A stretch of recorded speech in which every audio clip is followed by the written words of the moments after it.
Bueno, amigos de Atando Libros, el día de hoy estamos con dos autores, Josué García Veiga y J. Benjamín Lujano López. Bienvenidos a los dos y gracias por el tiempo.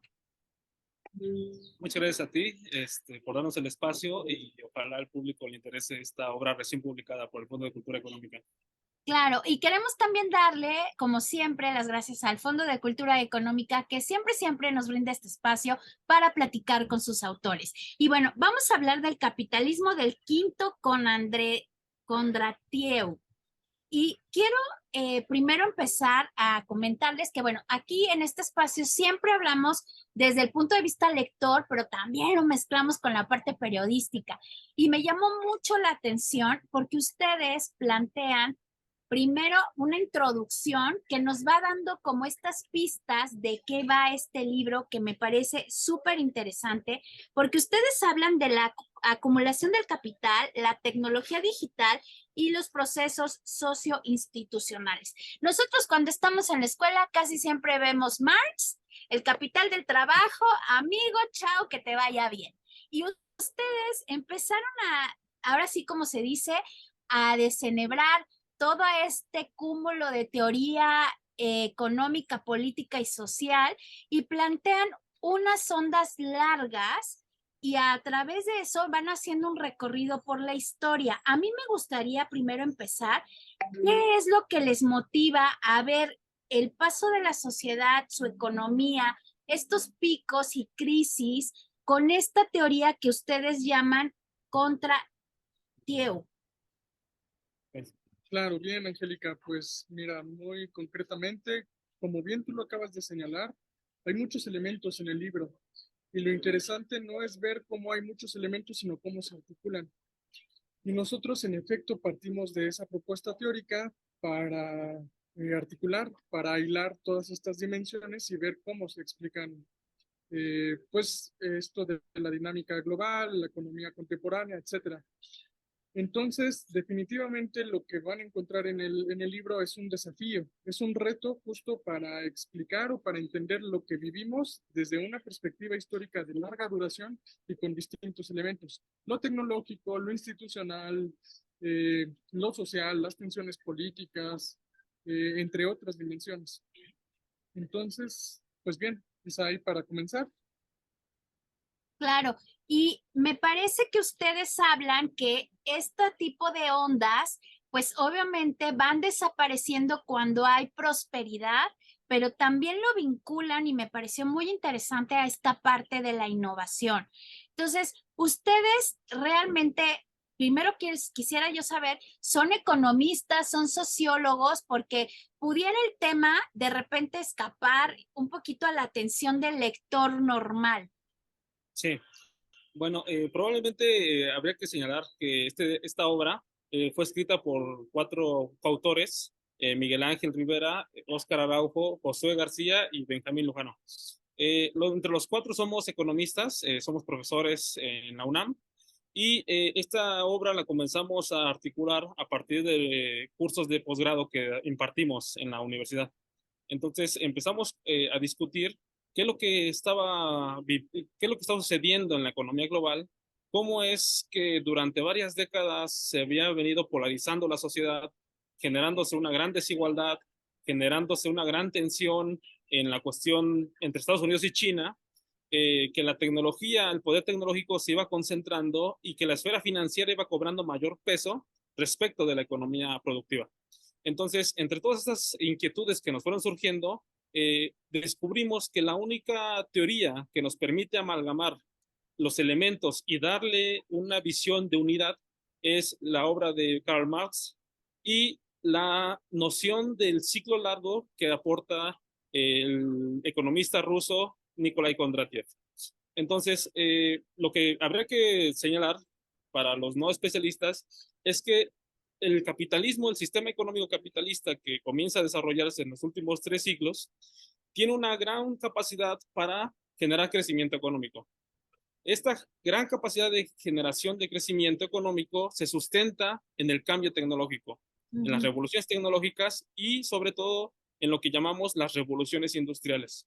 Entonces, Pero el capitalismo, a medida que va generando esta dinámica de expansión y de alto crecimiento, choca con barreras infranqueables que son inherentes a su propia naturaleza. Entonces, a medida que se va desenvolviendo y genera estas contradicciones, se generan crisis de larga duración. Este es un ciclo largo. Entonces, un ciclo largo es un periodo de auge generado a partir de un cambio tecnológico como ha sido la tecnología digital, que se configura entre los 70s y los 80s, pero que a medida que se fue generando dentro de un proceso de gran inestabilidad por las reformas que se instauraron, desemboca en una gran recesión que comienza en 2008 y que se ha extendido hasta la actualidad y que se amalgama con otros elementos como ha sido la guerra, como ha sido la inflación, como ha sido la tensión comercial, etcétera. Claro, pero bueno, tú ya te fuiste mucho al futuro y de repente quien no entiende su pasado está condenado pues a repetirlo. Y ustedes nos plantean en este libro muy interesante que hay como 4 etapas. La primera, Kondratiev, que es pues este surgimiento de la revolución industrial. Y de ahí ustedes nos plantean esta segunda, que ya es cuando está en pleno. La tercera es ya cuando hay el cúmulo de capitales en 1900, que pudiera llamarse, y que, bueno, Estados Unidos le ha llamado la época dorada, ¿no? Donde salen todos estos magnates que empiezan a hacer acumulación de capital, de dinero, de fuerza de trabajo, de riqueza, y que ustedes me llama la atención, ustedes llaman esta época la época dorada, donde había un crecimiento tremendamente grande si se compara a la actualidad, en una de las mejores épocas actuales de bonanza, y ahí ustedes daban algunos números, ¿no? De un 2.8 de crecimiento en esa época dorada contra 1.8. Perdón si me equivoco en los números, pero lo estoy diciendo de memoria. Me llama la atención que ustedes llamen esa época de bonanza porque después, como bien decías, viene una época de depresión en 1929 con la caída de la bolsa, el martes negro. ¿Qué sucede para ustedes economistas para una persona normal como yo, poderle explicar estas cosas de las ondas? Ustedes están queriendo decir que a través de esta innovación está habiendo un cambio, una mejora en cuestión tecnológica que les va a permitir, obviamente nos va a permitir a la sociedad ir avanzando. A ver, quizá ahí sería importante como ubicar de dónde surge propiamente el planteamiento de la onda. Fíjate que nosotros retomamos a Nikolai Kondratiev, quien no fue el pionero, pero sí uno de los que se le reconoce como autoridad en su esfuerzo por sistematizar este planteamiento de la onda. A ver, muy sencillamente, el planteamiento de la onda señala que en efecto el desempeño de la economía global funciona así, como una onda, o sea, que sube y que baja, que sube y que baja. Ahí la discusión, que ha sido una discusión teórica, incluso desde distintas perspectivas, o sea, vas a tener perspectivas tanto liberales, algunas un poco más de izquierda, unas radicales, etcétera. O sea, hay una discusión de qué es lo que explica que la economía mundial y que la economía, su dinámica en general, tenga un comportamiento de onda. Entonces, entre la discusión vamos a encontrar, y en donde podemos decir que nosotros también nos ubicamos, es en señalar que es fundamental las innovaciones tecnológicas, o sea, aquellas transformaciones de grandes cambios productivos, tecnológicos, o sea, que se dan en el núcleo y cómo se expanden hacia otros sectores de la economía, abriendo otras industrias, generando empleos, generando nuevos bienes y servicios, pero que es propiamente a raíz de la tecnología. Entonces, entre la discusión se ubican distintos planteamientos, nosotros ubicamos algo fundamental como es la tecnología, pero también nos desmarcamos un poco de caer en lecturas un poco deterministas y que únicamente se centran en el aspecto tecnológico, porque la tecnología siempre va acompañada de transformaciones y mediaciones sociales, destacando sobre todo la intervención del Estado con regulaciones, con normatividades, con políticas industriales, etcétera.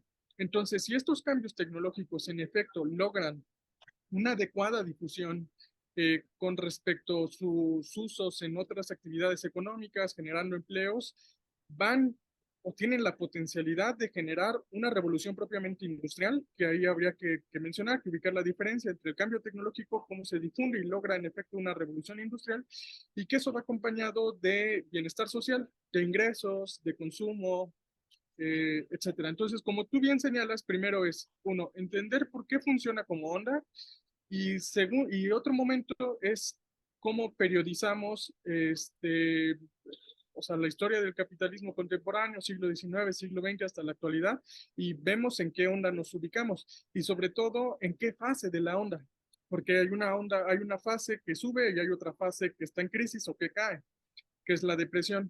Entonces es bien interesante porque, bueno, como tú también señalabas, en el siglo XX se caracteriza después de la Segunda Guerra Mundial como una época de oro.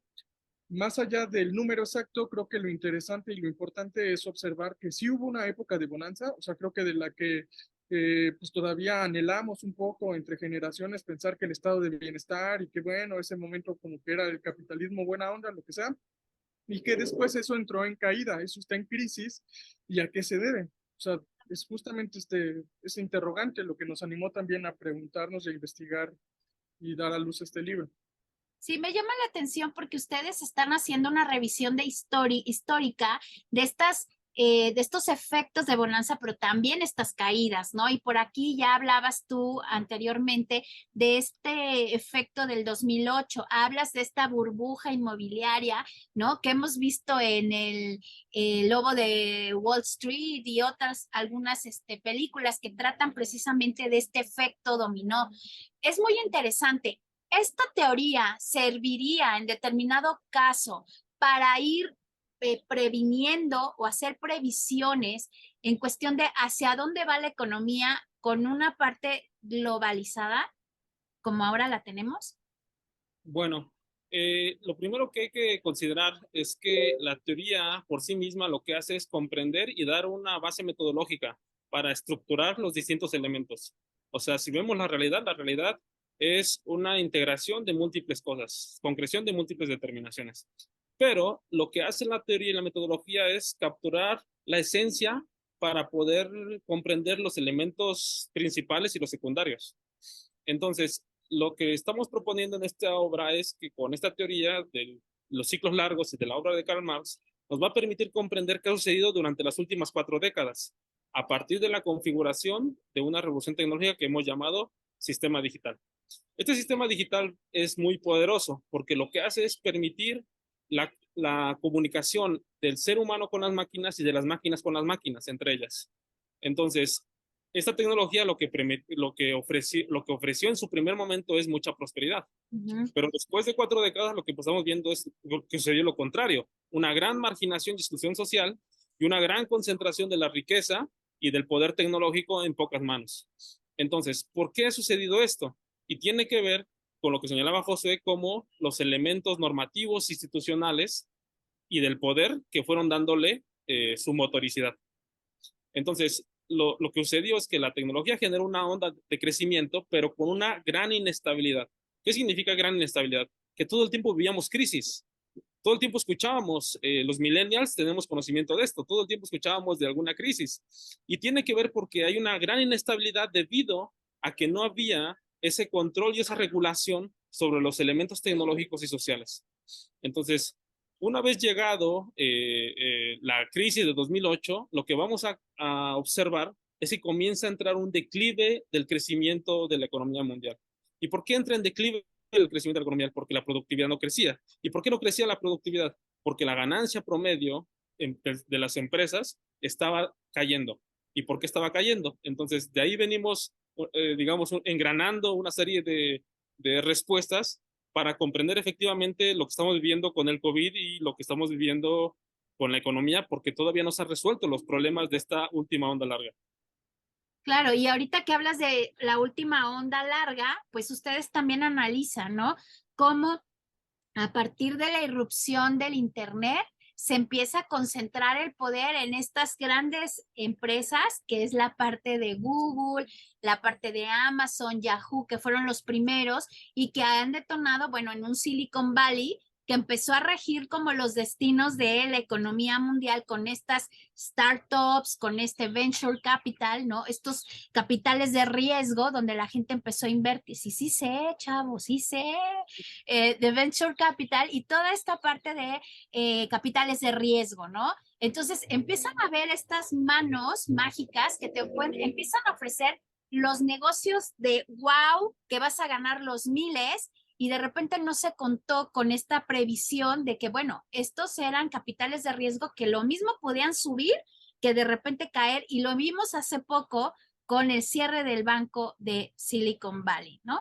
Entonces, al final, ustedes también quieren mostrar que hacia dónde va la parte del Internet, porque ahí hacen como una división, ¿no?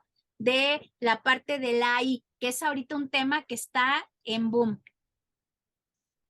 Claro, sí, total. Definitivamente creo que el trabajo aporta elementos para entender el presente, quizá para dibujar algunos escenarios posibles en el futuro. Yo quisiera retomar algo que tú señalaste al inicio de la entrevista, de que aquel que no conoce su historia está relativamente condenado a repetirla, aunque también habría que pensar que no todo destino está escrito.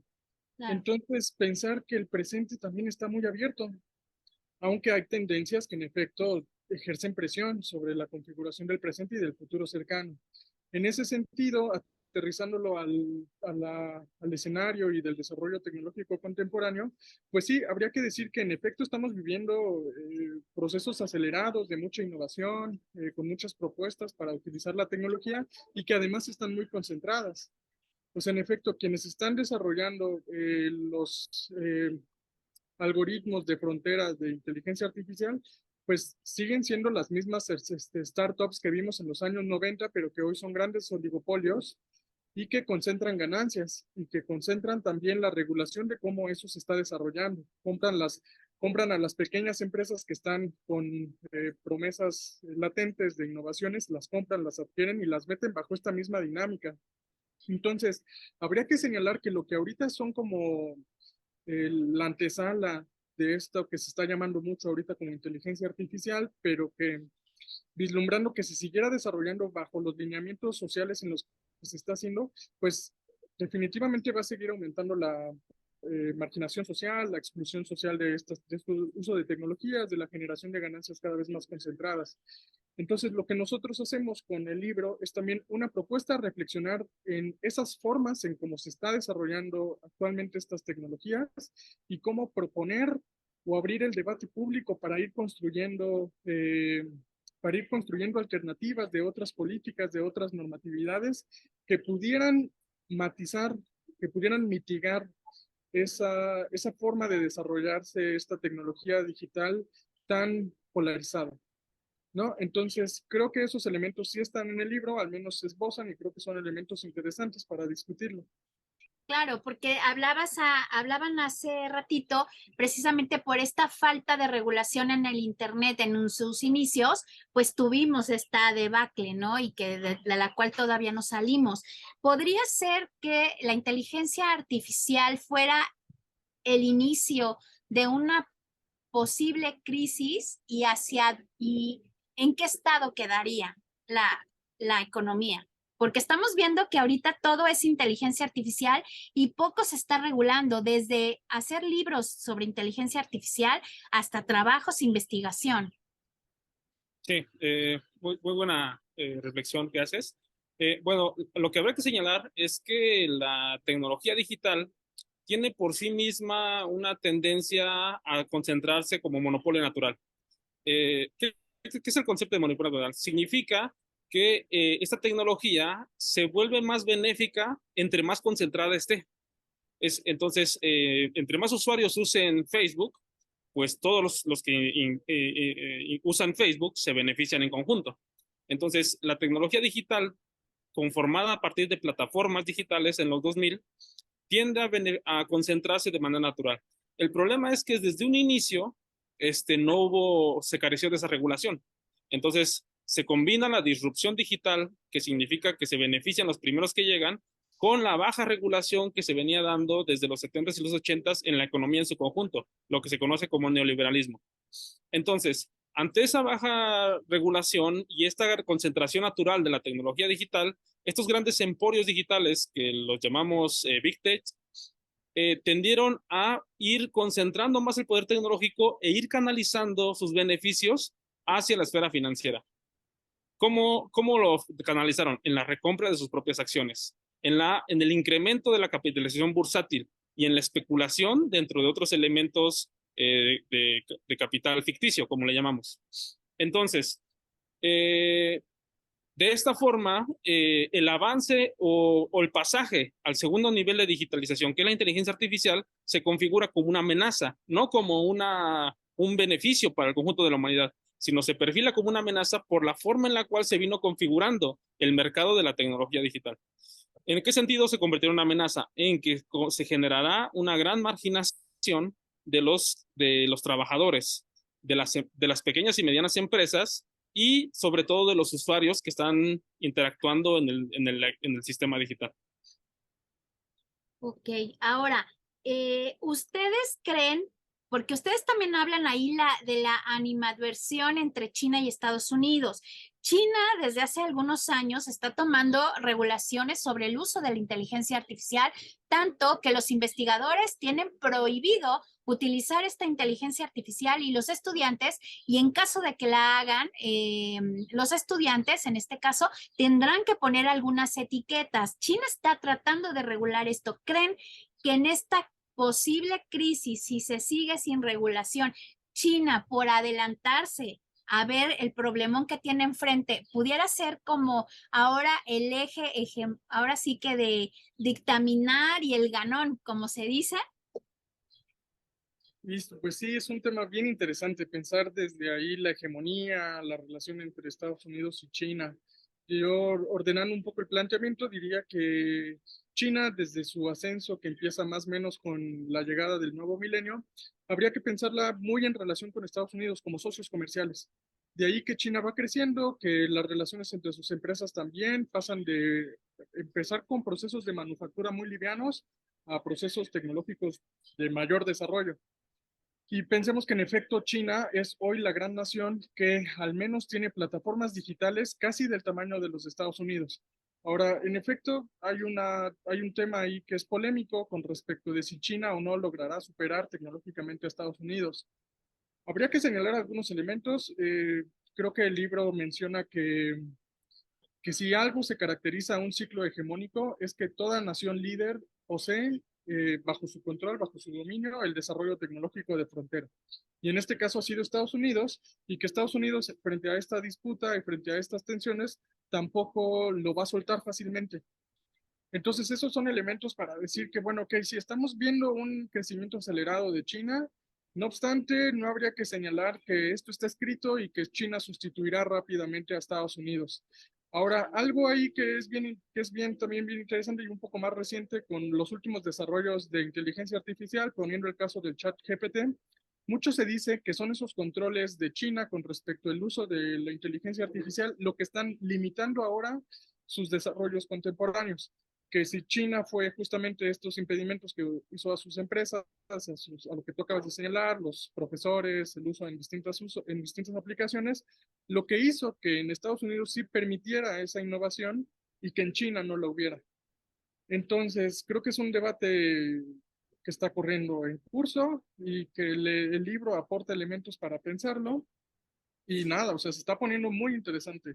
Y de ahí que también el destino de nuestras existencias, en el sentido de que qué va a pasar en esa disputa que vemos que está como muy abstracta, como muy alejada, ahí también vamos a ver cómo se van a definir los distintos usos que nosotros como usuarios en otras partes del mundo tenemos con estas tecnologías, lo cual es bien interesante.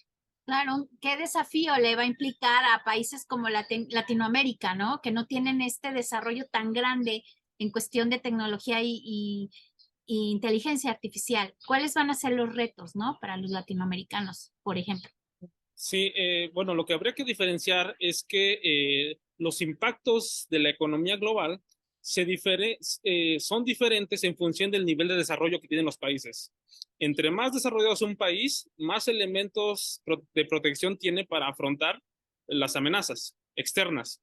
En el caso de América Latina y particularmente México, son una región periférica, vamos a llamarlo como países en vías de desarrollo, que no tienen una base, una estructura económica sólida y que además los elementos sociales e institucionales están faccionados, están fragmentados.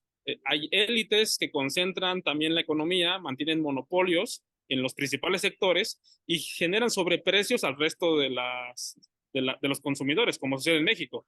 En México tenemos alta concentración de los mercados y de esa manera se experimenta sobreprecios a los usuarios y por lo tanto un poder adquisitivo muy bajo y escasa generación de empleo.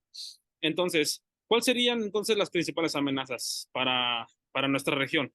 Las principales amenazas que se perfilan es que si se mantiene una relación del Estado con la economía alejada, como sucedió con la etapa neoliberal, es que las personas tienen que rascarse con sus propias uñas.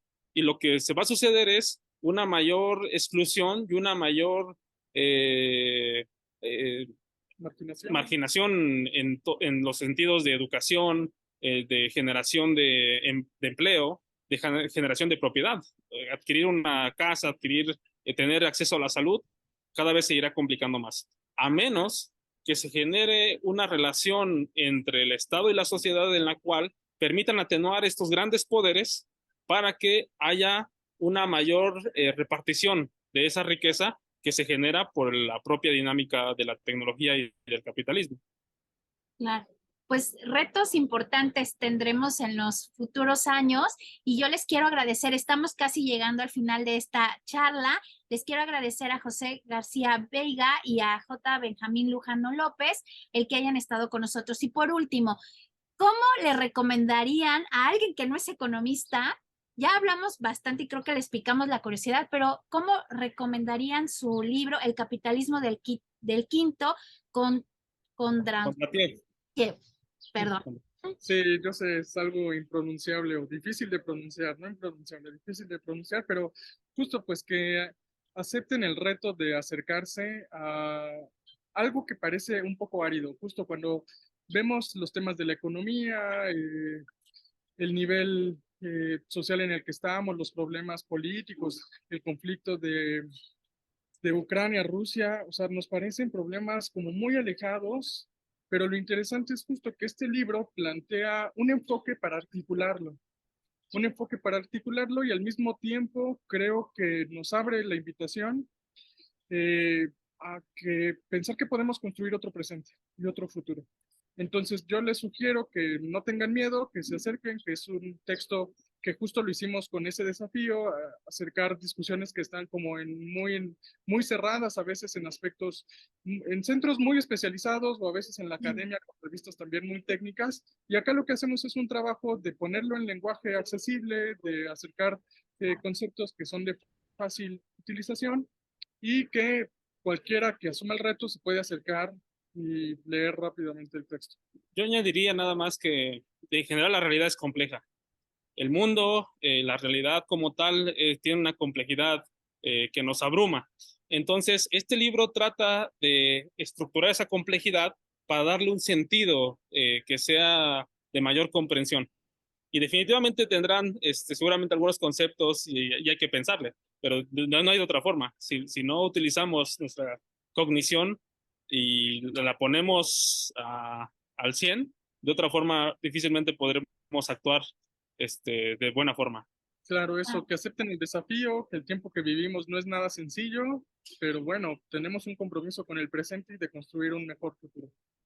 Pues muchas gracias, Josué García Veiga y J. Benjamín Lujano López. El capitalismo del quinto con Andrea Dieu. Aquí está. Muchísimas gracias también al Fondo de Cultura Económica y recuerden que esta charla la podremos ver en nuestro canal de YouTube y extractos en TikTok, Face e Instagram. Y les quiero agradecer. Muchísimas gracias por su tiempo. Muchísimas gracias, Angélica, a ti y al público. Gracias. Y recuerden, viajo atando libros. Gracias.